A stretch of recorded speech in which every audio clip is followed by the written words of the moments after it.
Mula sa puso ng sambayanan, ito ang himpilang may malasakit at may paninindigan. DZFM 91.1, radyo ng tunay na serbisyo. Para sa Pilipino, mula sa Pilipino, ang tinig ng bayan, radyo ng mamamayan. Magandang araw, kababayan. Kayo'y nakikinig sa DZFM 91.1, radyo serbisyo. Tinig ng Pilipino, para sa Pilipino. Hatid namin ngayon ang mga makabaluhang balita para sa inyo. Ako si Teresa Sisyo, At ako si Jimmy Fardo, ang inyong mga tagapag-ulat ngayong araw. Ngayon, ating pagtuunan ng pansin ang naging epekto ng panibagong bagyong tumama sa Pilipinas. Ngayong linggo, 25 ang nasawi at mahigit 200 at 87,000 ang inilikas mula sa kanilang mga tahanan. Unang balita. Sa ating pangunahing balita, isang matinding tropical storm na naman ang dumaan sa bansa ngayong linggo na nagdulot ng matinding pagbaha, landslide at pagsira ng mga ari-arian sa iba't ibang rehiyon.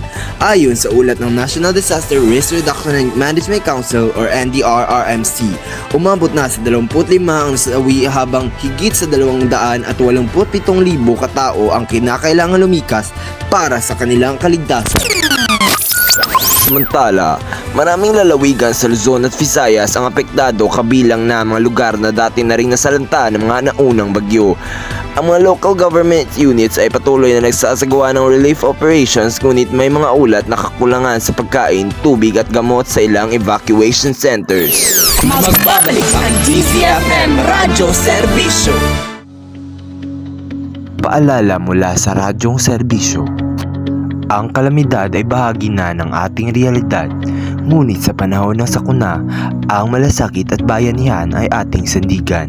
Hinihikayat ang lahat na magbigay ng donasyon sa mga organisasyong tulad ng Philippine Red Cross at DSWD para sa mga nasalanta sa bagyo. Maging mapagmatyag sa inyong paligid, sundin ang mga abiso mula sa lokal na pamahalaan, ihanda ang inyong go bag, alamin ang mga ligtas na ruta at makinig sa balita mula sa lehitimong sources. Nagbabalik ang DZFM 91.1 Radyo Serbisyo. Radyo Balita. Ngayong araw, makakausap natin ang tatlong individual na apektado ng kalamidad. Narito si John Ray De Vivar para sa detalye ng mga balita. Ngayong araw, makakausap natin ang tatlong individual na apektado ng kalamidad gamit ang mga alias upang mapangalagaan ang kanilang mga pagkakakilanlan. Makakausap din natin si Sharon, isang inaang pinalikas kasama ang kanyang pamilya sa Eastern Visayas. Nagising kami sa malakas na ulan at tubig baha. Walang panahon para mag-impake. Tumakbo kami sa evacuation center pero kulang ang kumot, kabagkain at tubig doon. Nakakatakot, pero salamat at buhay kami. Ngayon naman ay si Eve, isang volunteer mula sa isang NGO na tumutulong sa mga evacuee. Marami sa mga evacuees ang hindi pa nakakain ng maayos. Puno ang mga evacuee center at kailangan mabilis ang pagkilos ng gobyerno at suporta ng mga mamamayan.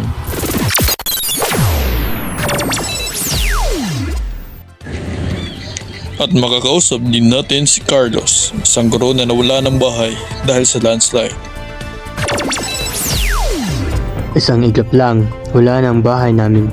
Pero hindi ako nawawalan ng pag-asa. Umaasa akong makakabangon kaming lahat. Magbabalik ang DZFM 91.1 Radyo Serbisyo. Babe!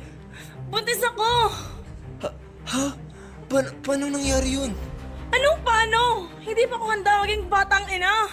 Ang pagbubuntis ng mga kabataan ay isa sa mga pangunahing problema sa lipunan. Maging maalam, maging handa, at maging edukado. Ang paalalang ito ay hatid sa inyo ng DepEd at ng himpilang ito. Nagbabalik ang DZFM 91.1 Radyo Serbisyo.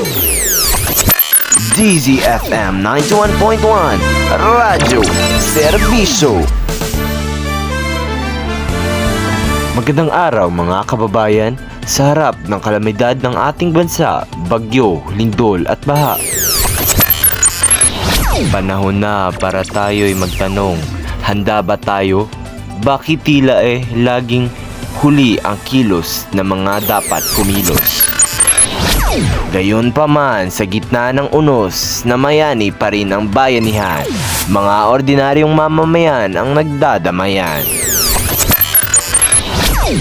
Paulit-ulit na sakuna, pero bakit hindi tayo natututo? Pero hindi ito sapat. Kailangan natin ng maayos na plano, maagang babala at konkretong aksyon mula sa pamahalaan. Hindi man natin kayang pigilan ang kalikasan, pero kaya nating paghandaan ito. Ito po ang DZFM 91.1 Radyo Serbisyo.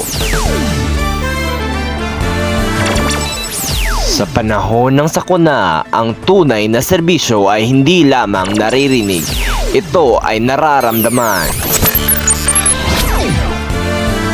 Muli, maraming salamat sa inyong pakikinig mga kababayan. Kahit anong kalamidad, uusad pa rin ang taong Pilipino.